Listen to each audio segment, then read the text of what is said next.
T'es enfin dans une relation où est-ce que tu pourrais être heureuse, mais ton corps continue d'agir comme s'il était en danger.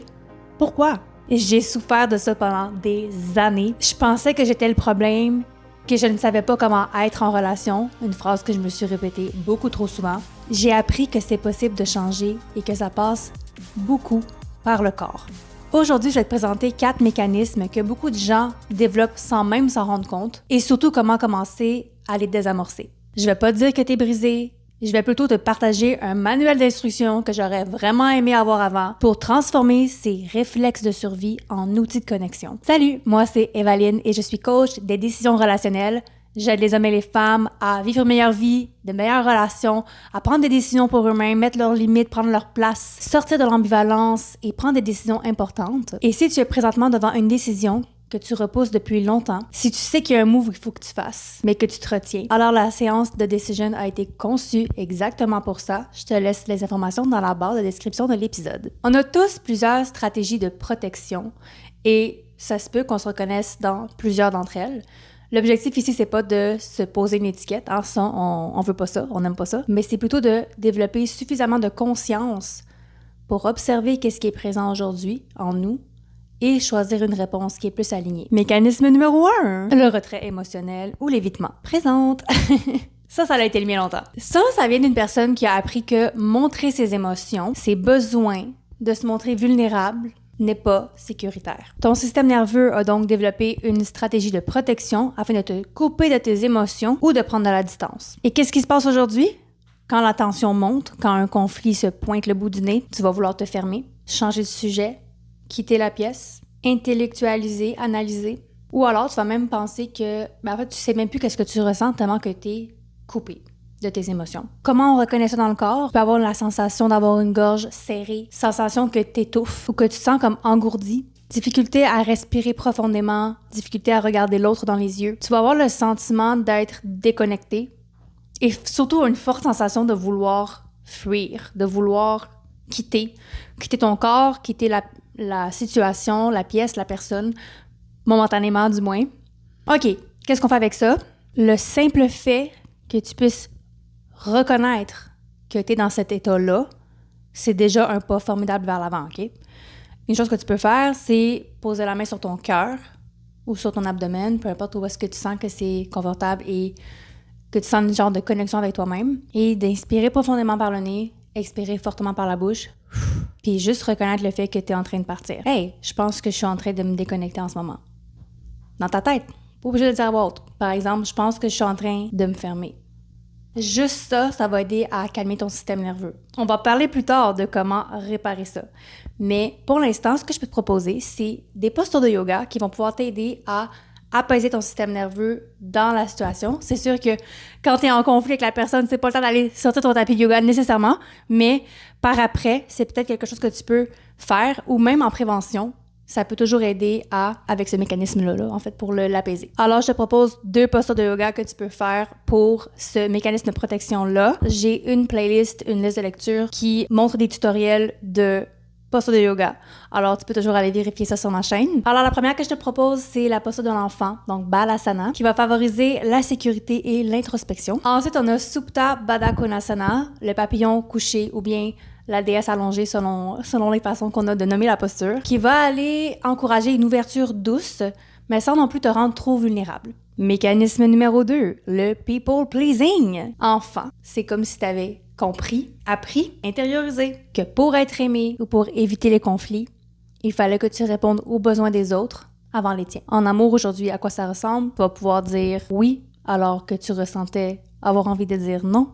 Tu vas minimiser tes besoins, tu vas chercher constamment à préserver l'harmonie, même à ton propre détriment. Les signaux possibles dans ton corps, un peu comme avec l'autre mécanisme précédent et les autres qui vont suivre, ce ne sont que des indicateurs.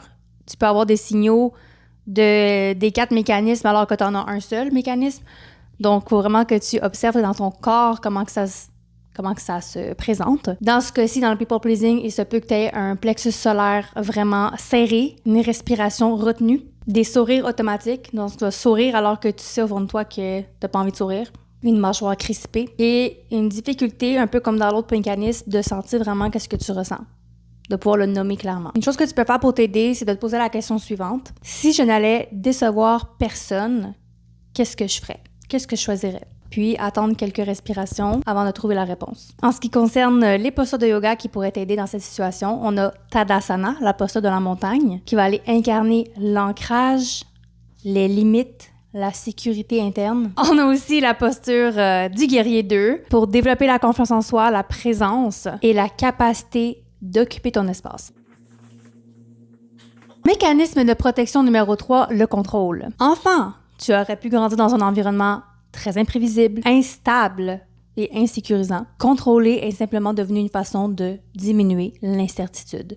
Comment ça se présente dans ton couple, dans tes relations? Tu veux tout comprendre, prévoir, analyser ou obtenir des garanties pour diminuer ton anxiété. Dans les signaux qui sont possibles dans le corps, ça peut être des épaules vraiment remontées, mâchoire serrée, respiration coupée. Souvent, la respiration est coupée. C'est pour ça qu'on dit souvent, de revenir à la respiration parce que c'est prouvé comme étant quelque chose qui va vraiment aider le système nerveux à se calmer, de réactiver le système parasympathique. Tu vas avoir aussi une agitation mentale, donc le hamster va spinner dans ta tête, comme on dit en bon québécois, et tu vas avoir la difficulté aussi à relâcher. Donc, tu vas être très tendu et tu vas pas vouloir lâcher le morceau, tu vas vraiment vouloir t'assurer que tout se passe comme tu veux que ça se passe.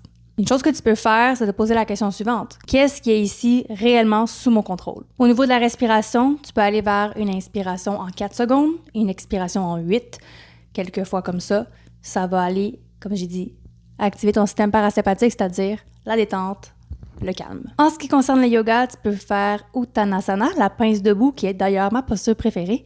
Et ça va aller libérer les tensions et inviter le lâcher-prise. Il y a aussi Viparita Karani, les jambes au mur, que tu peux faire d'ailleurs dans ton lit, très efficace pour aller activer le système parasympathique et en même temps diminuer l'hypervigilance. Le 4e mécanisme, c'est la performance ou le perfectionnisme adaptatif. Enfant, tu as appris que pour être aimé et te sentir en sécurité, il fallait que tu sois irréprochable, parfaite, utile ou performante.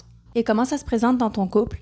C'est que tu vas vouloir être le ou la partenaire idéal, anticiper les besoins de l'autre. Tu vas te mettre énormément de pression et tu vas vivre chaque conflit comme étant un échec. Pour les signaux corporels, tu peux avoir une poitrine contractée, difficulté à relâcher également, l'hypervigilance, la fatigue chronique et surtout l'impression de toujours devoir en faire plus. Une question que tu pourrais te poser, c'est si j'avais rien à prouver aujourd'hui, comment j'agirais? Puis de vraiment prendre le temps de relâcher les épaules, desserrer la mâchoire et ralentir ta respiration. Pour le yoga, tu peux faire Shavasana, la posture du cadavre. Vraiment pratique pour pratiquer le fait de ne rien faire, de ne pas avoir à performer ni produire quoi que ce soit. Tu peux aussi faire Paschimottanasana, la pince assise, qui va inviter au ralentissement, à l'intériorité et au relâchement de l'effort. Tu me diras en commentaire lequel de ces 4 mécanismes tu te retrouves le plus dedans, le retrait émotionnel ou l'évitement, le people pleasing, le contrôle ou la performance. Je vais bientôt t'expliquer comment on peut réparer ça, comment on peut utiliser cette connaissance qu'on a maintenant sur nos mécanismes de protection, de survie si tu veux, pour aller vers un lien avec l'autre personne, pour aller transformer ça, pour plus être sur le pilote automatique, et vraiment embarquer dans la version de nous qu'on veut être, celle qui n'est pas limitée par ces boulets antérieurs. Il y a plusieurs techniques qui existent, ok? C'est sûr que je t'en présente une aujourd'hui. Je vais te présenter surtout la réparation de l'après.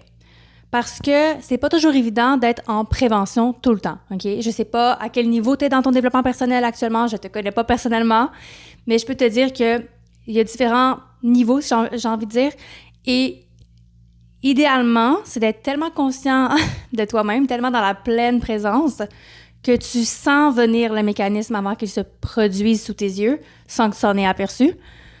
Tu vas le voir d'avance et tu vas le bloquer là pour aller choisir quelque chose d'autre, une nouvelle façon d'agir et de répondre. Mais ça, c'est quand tu as de la pratique déjà dans ton sac à dos, OK? Actuellement, je sais pas, comme je t'ai dit, où est-ce que tu te situes, mais ce qu'on peut faire, c'est qu'on va aller réparer le après. C'est-à-dire que tu vas faire ton mécanisme. Tu vas quitter la situation. Tu vas dire oui alors que tu voulais dire non. Tu vas encore trop analyser ce qui se produit dans le conflit et tu vas encore vouloir en faire trop.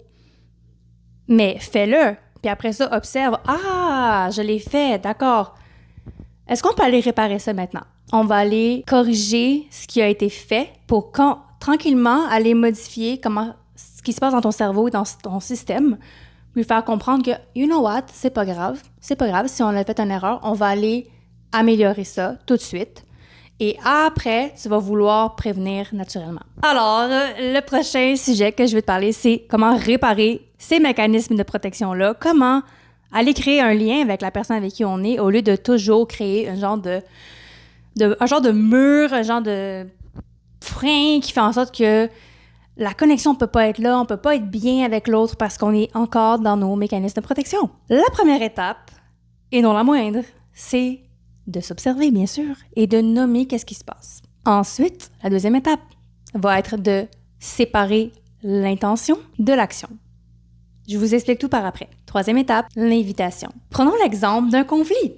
Prenons l'exemple, pourquoi pas, mon exemple personnel, moi qui étais beaucoup plus dans l'évitement. Admettons qu'il y a un conflit et que moi, mon réflexe, c'est de dire « You know what? Je quitte la pièce. On se parle plus pendant 24 heures parce que je peux pas. Mon système me dit j'ai besoin d'espace et je l'écoute. Donc, c'est correct de t'écouter. En même temps, est-ce que c'est ce que tu veux vraiment au fond de toi?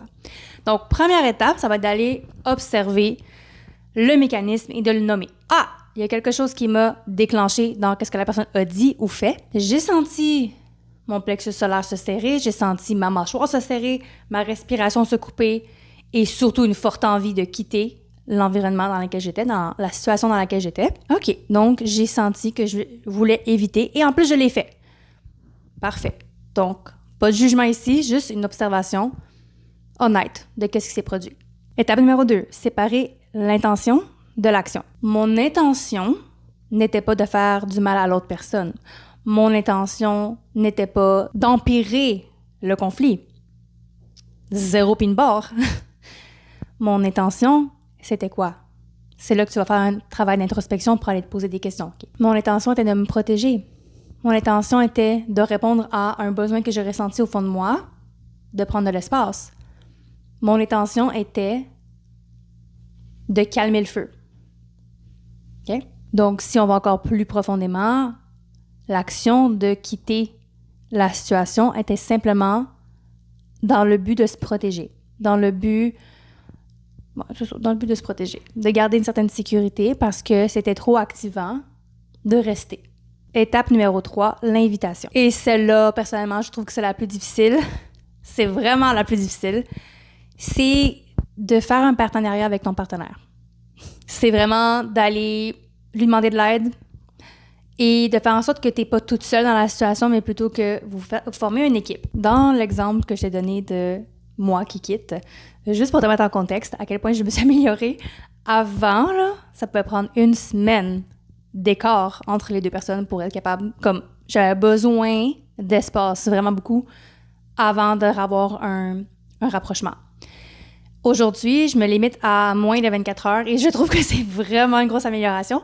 Et surtout, qu'est-ce qui est vraiment en train de changer, c'est que avec la discussion que je peux avoir avec mon partenaire, c'est qu'on va s'entendre sur s'envoyer un message au moins ou se le dire, on se reparle demain, dans 24 heures, on va pouvoir s'asseoir un en face de l'autre puis discuter de qu'est-ce qui s'est passé pour réparer, peu importe. Ça fait en sorte que ça apaise énormément l'autre personne parce que tu dis, ben moi, j'ai encore besoin de mon espace. Ça veut pas dire que ça va changer nécessairement.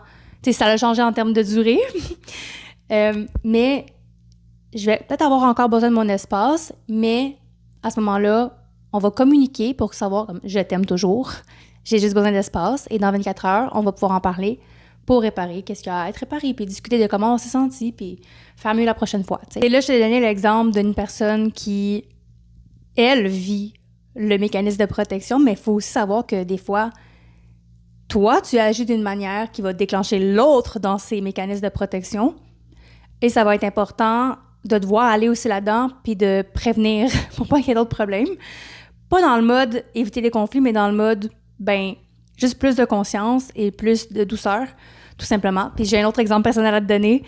Parfois, ça peut m'arriver d'être vraiment comme pas ancré, puis de vraiment aller virer d'un bord puis de l'autre, puis peut-être vraiment pas dans ma tête, mais comme un peu dans les nuages. Et à ce moment-là, je suis impossible on peut pas m'attraper, je peux pas connecter avec l'autre personne, je suis complètement dans mon monde à moi. Ça crée des problèmes. Alors, ce qu'on a décidé de faire avec mon conjoint, puis on a rendu ça tellement mignon, juste pour rendre ça un peu plus cute et pas grave et pas honteux, juste mignon et simple et léger.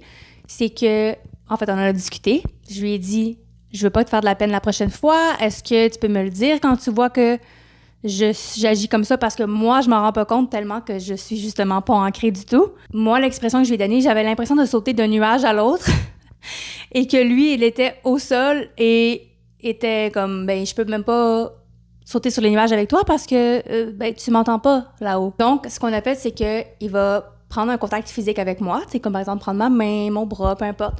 Puis il va me dire, « Hey, ma chérie, est-ce que tu peux me lancer la corde? Je veux aller dans les nuages avec toi. » Ou « Hey, ma chérie, est-ce que tu peux me tendre la main? T'es très haut dans les nuages actuellement, tu sais. » Et c'est juste tellement mignon, puis c'est pas un reproche, c'est juste une constatation, que quand il me dit ça, je sais que, oh, OK, attends un petit peu. Je suis partie, je dois revenir. Et donc, tu peux voir que la façon de réparer, des fois, c'est par après. Donc, tu as déjà fait le comportement, que ce soit ton propre mécanisme de protection ou une façon que tu as d'agir ou d'être qui va activer le mécanisme de protection chez ton partenaire. Et la meilleure façon de trouver une façon, en fait, la meilleure façon de guérir ça, de transformer ça, c'est bien sûr d'en prendre conscience, de reconnaître l'intention derrière par rapport à l'action et l'invitation, c'est-à-dire une façon de faire que tu peux avoir avec ton partenaire pour communiquer et vous ramener un peu sur la même piste de danse, le même chemin, pour pas qu'il y en ait un qui se sente comme à part et déconnecté de l'autre. Une vérité difficile que je veux que tu comprennes, c'est que même si ton intention est de te protéger, tu es quand même responsable de tes comportements. Donc oui, l'intention, mais il faut quand même faire attention à nos actions. Surtout, essaie de sortir du mode victime ou même sensation d'être coupable, d'avoir de la culpabilité, pour embarquer dans un mode équipe. On fait équipe ensemble dans notre couple. On travaille ensemble. On avance ensemble. On expérimente la vie ensemble. Pas séparés. Puis juste à dire ça, je capote parce que j'ai toujours été hyper indépendante. Mais je crois que justement, c'était un mécanisme de protection que j'avais et que je réalise que de créer le lien avec l'autre, c'est ce qui répare en fait tout le reste du passé. Si tu devais retenir seulement 3 choses aujourd'hui, les voici. Tes mécanismes de protection ne sont pas un problème. Ils ont probablement été la meilleure façon que ton système nerveux a trouvé pour te protéger à une certaine période de ta vie. Tu ne peux pas changer ce que tu vois pas. Plus tu apprends à reconnaître tes réactions, les sensations dans ton corps ou les situations qui les déclenchent, plus tu vas trouver une façon de retrouver ton pouvoir et de répondre différemment. Et le vrai objectif, c'est pas d'être parfaite. C'est de revenir à toi encore et encore. Parce que chaque fois que tu reviens à toi avec plus de conscience, tu construis de plus en plus des relations saines. Au début avec toi-même, puis avec les autres. Tes mécanismes de survie t'auront sauvé hier, mais ta vulnérabilité va te libérer aujourd'hui. N'oublie pas d'écrire en commentaire lequel de ces 4 mécanismes est ton pilote automatique habituel. Si tu as aimé l'épisode, je t'invite à t'abonner à la chaîne juste ici et à activer les notifications, la cloche pour ne rien manquer. Sinon, moi, je te dis à très bientôt pour un prochain épisode. Bisous!